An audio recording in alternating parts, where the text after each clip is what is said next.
eu sou Malu Mota. E eu sou Silvia Vinhas. Começa agora mais uma edição do Notícias em Foco, especial Covid-19. Quando entra no organismo humano, o vírus SARS-CoV-2 causa estragos profundos nos pulmões e também em outros órgãos. E para aprender sobre o novo coronavírus, pesquisadores contam com análises clínicas, observações de pacientes e resultados de autópsias pouco invasivas. Esses métodos ajudam a investigação e permitem delinear estratégias de tratamento. É o que você confere agora num vídeo produzido pela FAPESP, a Fundação de Amparo à Pesquisa do Estado de São Paulo. Normalmente você pode demorar anos para concluir uma determinada pesquisa ou para responder uma determinada pergunta. E agora a gente sente a necessidade de trazer informações rápidas para que elas possam ter um impacto agora, além da gente entender mais a médio prazo o mecanismo dessa doença.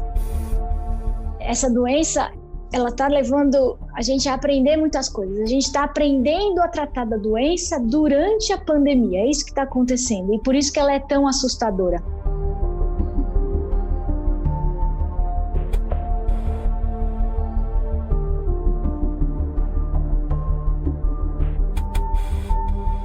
Em relação aos danos que a Covid-19 causa no organismo, a gente sabe que o órgão-alvo são os pulmões. A doença é uma doença pulmonar, ou pelo menos primariamente pulmonar. Os pulmões são a porta de entrada do vírus, as vias respiratórias. E essa doença, na grande maioria dos casos, ela é realmente uma doença leve, mas uma porcentagem pequena dos casos, que pode variar em torno de uns 5% dos pacientes, a doença pulmonar ela pode ser muito grave.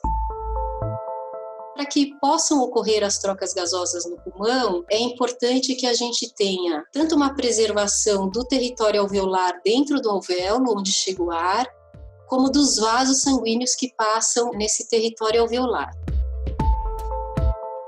Na Covid-19, existe uma grande lesão do revestimento interno desses alvéolos. Essas células morrem, elas descamam, e isso causa um grande edema do pulmão. O espaço alveolar onde acontecem as trocas gasosas, ele é inundado por um edema cheio de proteínas. Numa região como essa do pulmão, a pessoa está meio que afogada. Onde deveria ter ar, tem líquido. Bem no comecinho dela lá, e não é em todos os pacientes, é em torno de 10 a 15% deles que vão para um quadro mais grave e começam a diminuir a sua oxigenação sanguínea. O que a gente está começando a entender que acontece é que você tem a entrada das células do sistema imunológico, só que ninguém tem imunidade dirigida para o vírus, porque ninguém conhece ele, então é uma imunidade totalmente, como a gente chama de inata, que é aquela imunidade sem direção. E esses pacientes começam inicialmente a formar microtrombos na circulação pulmonar. E aí você vai ter pequenos infartos no pulmão, como se o tecido fosse morrendo. Então a gente tem uma perda dos dois lados desse território alveolar, e o resultado disso é que esse indivíduo ele tem uma dificuldade respiratória muito grande, ele entra em insuficiência respiratória, tanto por essa lesão dentro do alvéolo como por essa lesão dentro do vaso.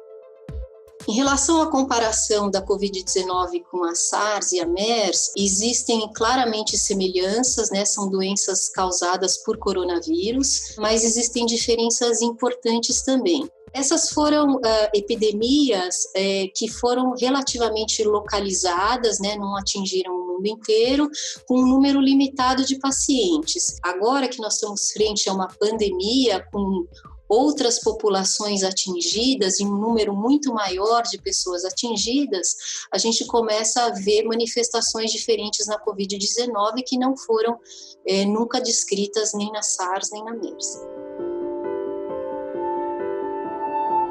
A autópsia minimamente invasiva, ela diz respeito a um procedimento pós-mortem que permite que a gente tenha a ideia do conjunto de diagnósticos de uma determinada doença, no caso da Covid-19, para que a gente tenha a possibilidade de estudar não só o pulmão, que é o órgão-alvo, mas também outros órgãos que são comprometidos pela doença. A gente coleta informações de imagens, que podem ser ultrassom, imagem de tomografia ou até de ressonância magnética, e do exame de tecido coletado por biópsias pós-mortem. O ultrassom, além de analisar alguns diagnósticos de vários órgãos, ele guia a biópsia não só para o órgão correto, como para as áreas mais comprometidas de cada órgão. Nós já fizemos quase 40 autópsias de pacientes com Covid-19 e no início essas autópsias elas mostravam aquele perfil que a gente já considera como clássico da doença.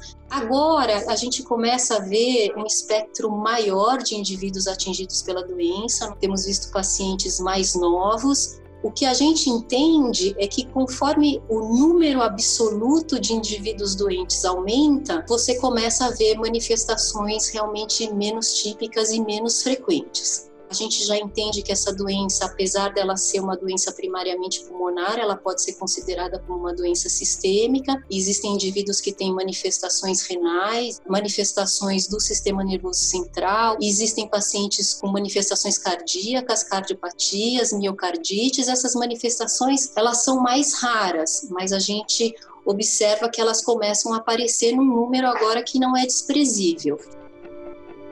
Existem várias formas, né, de se pensar o tratamento de uma doença como essa. Esses relatos que a gente faz estudando o tecido e tentando entender o mecanismo de doença ou a fisiopatologia da doença, como esse tecido desenvolve essa doença, traz informações importantes para você pensar nessas diferentes abordagens. A primeira coisa que a gente poderia pensar seriam, por exemplo, os antivirais, que são drogas que atuariam diretamente na ação do vírus nas células. Ou drogas ou tratamentos que visam interromper essa tempestade inflamatória ou esses efeitos inflamatórios sistêmicos, que seriam os anti-inflamatórios, principalmente do tipo corticosteroides. E a terceira abordagem, né, que vem se estudando e já em uso, que seria a abordagem em relação a essas complicações, como esse estado de hipercoagulabilidade, essa formação de microtrombos nos pulmões e sistemicamente, que são os anticoagulantes.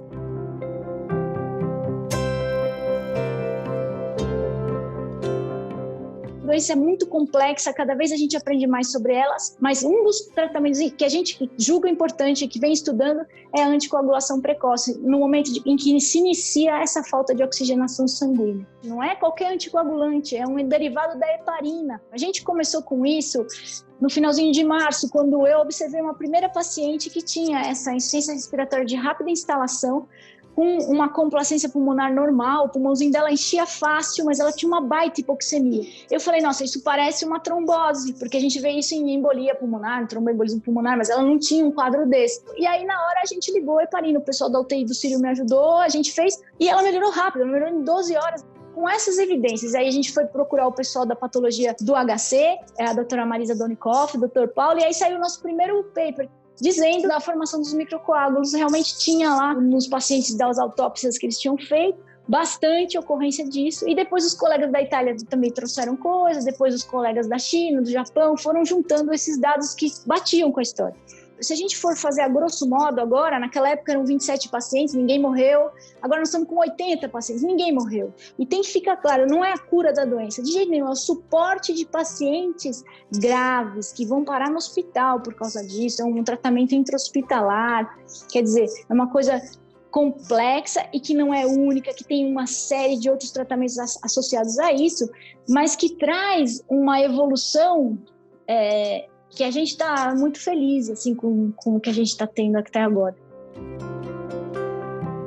A gente tem se dedicado de uma forma absolutamente integral, né? A nossa equipe trabalha 12 horas por dia. Não só a gente não pode parar de trabalhar, como a gente tem trabalhado de uma forma mais intensa do que o normal, justamente para trazer as informações que possam ter um impacto nesse momento.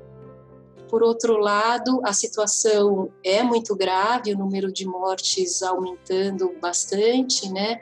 E a gente vê também respostas diferentes da sociedade, né? Pessoas que valorizam isso enormemente e pessoas que se comportam como se nada tivesse acontecido, né? Então são situações paradoxais e sentimentos paradoxais também todo dia, né?